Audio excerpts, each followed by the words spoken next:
ओम श्री गणेशाय नमः। ओम श्री सरस्वत्यै नमः। ओम श्री गुरुभ्यो नमः। श्लोक नंबर 52। यदा ते मोहकलिलं बुद्धिर्व्यतितरिष्यति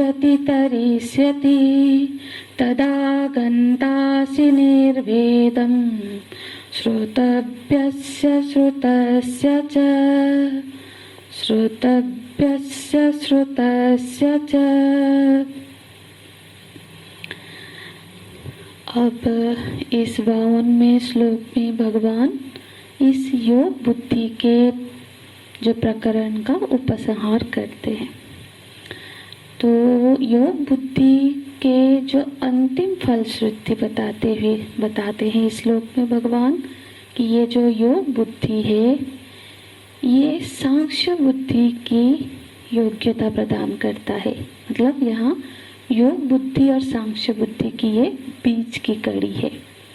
योग बुद्धि ने इस साधक को सांख्य बुद्धि को धारण करने के योग्य बना दिया। तो उसमें क्या योग्यताएं आई? क्योंकि बुद्धि तो उसके पास पहले भी था। लेकिन अब उस बुद्धि में योग बुद्धि ने ऐसी क्या परिवर्तन ला दिया? अंतःकरण में ऐसा कौन सा परिवर्तन आ गया कि वो अब सांख्य बुद्धि को धारण करने की योग्य बन गया? तो अंतःकरण तो अब भी हमारे पास है, लेकिन अब वो अंतःकरण यदि सांख्य बुद्धि की को धारण नहीं कर पा रहा है, नहीं समझ में आ पा रहा है वो योग, इसका मतलब हमारे अंतःकरण में कोई दोष है जिस वजह से अब सांख्य बुद्धि को धारण करने की योग्य नहीं बन पा रहा है। और उसी दोष को का निवारण कर देता है ये योग बुद्धि। योग बुद्धि ने कैसे उस अंतःकरण को सांख्य बुद्धि के लिए तैयार किया? सोचेंगे जैसे कि हमको कहीं विदेश जाना है तो वो तो प्लेन से जाना होगा, तो एयरपोर्ट जाना है, पर हम अपने घर से तो थोड़ी ना प्लेन में बैठ जाएंगे। तो पहले हम कोई टैक्सी करते हैं, कोई गाड़ी से, किसी वाहन से हम एयरपोर्ट तक जाते हैं, फिर उसके बाद वहाँ से आगे की यात्रा करते हैं। तो यही ऐसे ही हमको सांख्य बुद्धि धारण करना है, आत्मज्ञान प्राप्त करना है। पर योग बुद्धि हमको वहाँ तक पहुँचा देती है। तो भगवान इस 52वें श्लोक में तो वो कहाँ पहुँचाता है, वहीं की स्थिति का वर्णन करते हैं। श्लोक को देखेंगे, बोलते हैं यदा। यदा माने जिस समय ऐसी स्थिति बन जाएगी, ऐसी स्थिति होगी, तब फिर समझ लेना कि योग बुद्धि का फल घटित हो गया। यदा माने यस्मिन काले, जीवन में ऐसा समय आवे जब ऐसी घटना घटे। यदा ते बुद्धि ही, ते माने तुम्हारी बुद्धि। यहाँ भगवान अर्जुन जी को संबोधित करते हुए बोलते हैं यदा ते बुद्धि ही मोह कलिलम व्यतितरिष्यति। जिस दिन, जिस समय तुम्हारी बुद्धि मोह रूपी कलिल को पार कर जाएगी। कलिल माने क्या?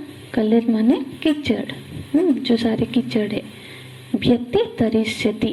व्यतितरिष्यति माने पार हो जाएगी। जब हम बुद्धि में से ये कीचड़ सारे धुल जाएंगे, जब बुद्धि शुद्ध हो जाएगी, उस दिन क्या होगा? तदा श्रोतव्यस्य श्रुतस्य च निर्वेदं गन्तासि। उस दिन तुम जो कुछ भी जानते हो, मतलब जितने भी भोग को जानते हो, जितने भी भोग पर आसक्ति है, और जो भी नई चीज़ें, जो रसात्मक आकर्षित चीज़ें, विषय आने वाले हैं, सुनने वाले हो, उन सब से मोह छूट जाएगा, निर्वेदम की स्थिति को प्राप्त हो जाएगा। तो भगवान इसमें 2 स्टेप्स बताते हैं। एक तो योग बुद्धि पहले मोह रूपी कलिल से, उस कीचड़ से बुद्धि को पार ले जाएगी, मतलब शुद्ध बना देगी। और जिस दिन मोह रूपी कीचड़ से पार चले जाएंगे, उस दिन तदा जो कुछ भी सुना हुआ है, जो कुछ भी विषयों के बारे में सुना हुआ है, जो भी विषय है, अभी आगे भी जो कुछ भी हम रसमय सारे विषयों के बारे में सुनने वाले हैं, वो सभी से तुम्हारी बुद्धि विरक्त हो जाएगी। भगवान अर्जुन जी से बोल रहे हैं। निर्वेदम गंतासी, निर्वेदम माने वैराग्य, गंतासी माने प्राप्तसी, माने उस दिन तुम समस्त विषय भोग से वैराग्य को प्राप्त हो जाओगे। ये योग बुद्धि की क्या है, चरम उपलब्धि है। इसलिए पुराणों में भी हम सुनते हैं ना, भक्ति माता के 2 पुत्र है। भक्ति माने योग बुद्धि, भक्ति माता ने 2 पुत्रों को जन्म दिया, पैदा किया है, वैराग्य और ज्ञान। ज्ञान माने सांख्य बुद्धि। तो योग बुद्धि का जो चरम फल है, वो समस्त विषयों से वैराग्य है। बोलते हैं मोह कलिल व्यतितरिष्यति, माने आज के दिन हम सब मोह रूपी कीचड़ में सारे फंसे हुए हैं। ये जो मोह रूपी कीचड़ है, ये क्या है? जैसे देखिए, हम जब हमारी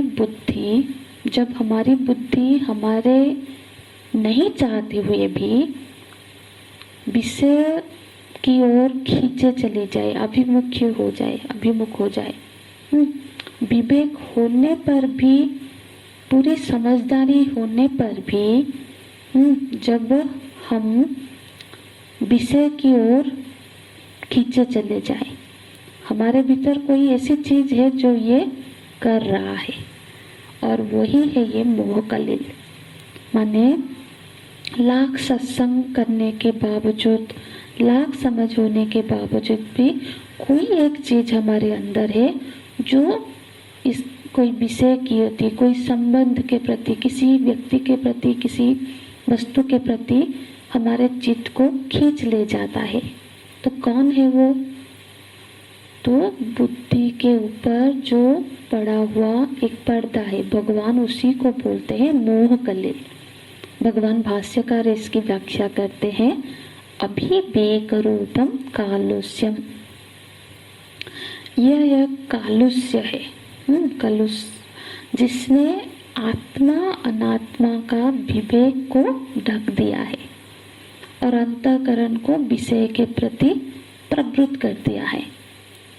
ये जो मोह कलिल सबके अंतःकरण में बैठा हुआ है, जिसके प्रति हमारी कोई ध्यान नहीं जाता, हमको पता नहीं चल पाता। और ये जो योग बुद्धि, ये क्या करता है? ये धीरे धीरे करके उस पर्दा को हटा देता है, उस कलिल को, उस कलमश को धो देता है। इसलिए तो भक्ति को माता कहा जाता है, क्योंकि गंदगी को कौन धोता है? वो धोने का काम तो माता ही करती है। तो ये जो भक्ति है, ये हमारे अंतःकरण की उस कालुष्य को धीरे धीरे धुलती रहती है। और जितनी मात्रा में हमारी भक्ति बढ़ती है, उपासना बढ़ता है, वैसे वैसे अंतःकरण धुलता जाता है। फिर हम देखते हैं कि जिन सब विषयों के प्रति, जिन सारे चीज़ों के प्रति हमारी इतनी ज़्यादा आकर्षण थी, अब उतना उनके प्रति मन नहीं आकर्षित होता है तो ठीक है, नहीं है तब भी ठीक है। तो इसको बोलते हैं निर्वेद। ये योग बुद्धि का फल है। यदि कोई उपासना बहुत करता है पर और विषयों के प्रति बहुत आकर्षण है, ये भी चाहिए वो भी चाहिए, ऐसा हो जाए ऐसा हो जाए, तो इसका मतलब ये है कि अब उपासना का फल प्राप्त नहीं हुआ है। यदि इसे बोलते हैं कि यदा मोह कलिलम व्यतितरिष्यति, ये तो हम सबका भी अनुभव है ना कि जब से हम भक्ति के शरण में आए हैं तो ऐसे ऐसे वस्तु, ऐसे ऐसे व्यक्ति जो पहले इतना प्रभावित करते थे, चित्त को विचलित करते थे, अब उसका कोई प्रभाव नहीं पड़ता। ये स्थिति प्राप्त हो जाती है। ये वैराग्य की स्थिति है। निर्वेदम गंतासी। इसलिए भगवान कहते हैं कि जितने सारे सुने हुए हैं, जो आगे भी आने वाले भोग है, ये जो सारे पुष्पितांग वाचन, जो सारे सुनने वाले हैं हम, वो सब और उत्साह पैदा नहीं करेंगे हमारे अंदर। श्रोतव्यस्य श्रुतस्य च निर्वेदम गंतासी। तो इसके साथ ये योग बुद्धि की फलश्रुति का इस श्लोक के साथ समाप्ति होती है। आगे का श्लोक कल के कक्षा में देखेंगे। हरि ओम तत्सत। ओम पूर्णमदः पूर्णमिदं पूर्णात् पूर्णमुदच्यते पूर्णस्य पूर्णमादाय पूर्णमेवावशिष्यते। ओम शांति शांति शांतिः। हरिः ओम श्री गुरुभ्यो नमः। हरिः ओम। श्री कृष्ण चरणारविन्दाय समर्पयामि।